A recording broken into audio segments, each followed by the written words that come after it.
वरळीमध्ये आदित्य ठाकरेंना मोठा धक्का बघायला मिळतोय। ठाकरेंच्या शिवसेनेचे अनेक कार्यकर्ते भाजपामध्ये प्रवेश करणार आहेत। आशिष शेलार, राहुल नार्वेकर, मंगलप्रभात लोढांच्या उपस्थितीमध्ये हा पक्षप्रवेश सोहळा होणार आहे। राहुल नार्वेकरांना दक्षिण मुंबईतून उमेदवारी देण्याची सुद्धा शक्यता वर्तवली जाते। अधिक माहिती देतात आमचे प्रतिनिधी पंकज दळवी। पंकज, वरळीमध्ये आदित्य ठाकरेंना मोठा धक्का मानला जातोय। ठाकरेंच्या शिवसेनेचे अनेक कार्यकर्ते भाजपात प्रवेश करतायत, काय माहिती आहे? अमित, वरळी आदित्य ठाकरे वरळीचे आमदार आहेत आणि निवडणुकीच्या वेळी पदाधिकारी आणि कार्यकर्ते महत्त्वाची भूमिका बजावत असतात। शिवसेनेमध्ये शाखा प्रमुखपासून शाखेशी संबंधित जे पदाधिकारी ते महत्त्वाचे असतात। अनेक पदाधिकारी जे आहेत ते भाजपाच्या मध्ये प्रवेश करणार आहेत अशी माहिती मिळते। काही वेळातच हा पक्षप्रवेशाचा कार्यक्रम होईल आणि त्याच्यानंतर भाजपाच्या पदाधिकाऱ्यांचा कार्यकर्त्यांचा मेळावा इथे होणार आहे।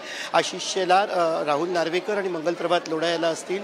निश्चितच संघटनात्मक बांधणी शिवसेनेची जी आहे ती शाखा पातळीवरती अत्यंत मजबूत मानली जाते आणि असं असताना जर का शाखा प्रमुख असतील किंवा महिला शाखा प्रमुख असतील, गटप्रमुख असतील, ही शिवसेनेतली एक काम करणारी किंवा एक महत्त्वाची पदं असतात ज्यांच्यावरती पुढची भिस्त अवलंबून असते। हेच पदाधिकारी भाजपामध्ये प्रवेश करण्याची शक्यता आहे। त्याच्यासोबतच मनसेचे पण काही पदाधिकारी आहेत। एकूण 50 ते 60 कार्यकर्त्यांसह पदाधिकारी जे आहेत ते शिवसेनेमध्ये प्रवेश करतील। आदित्य ठाकरे यांना येणाऱ्या विधानसभेमध्ये आपला वरळी या किल्ला जर का राखायचा असेल तर शिवसेनेची जी खालच्या लेवलची बांधणी म्हणजे रूट लेवलची ज्याला आपण म्हणू शकतो पक्ष बांधणी आहे ती मजबूत ठेवणं गरजेचं असतं। या जर का बांधणीला सुरुंग लागला तर येणाऱ्या निवडणुकीमध्ये आदित्य ठाकरे यांना बांधणी करताना किंवा निवडून येताना एकंदर ठाकरेंसाठी धक्का म्हणावा लागेल। धन्यवाद तुम्ही दिलेल्या सगळ्या माहितीसाठी।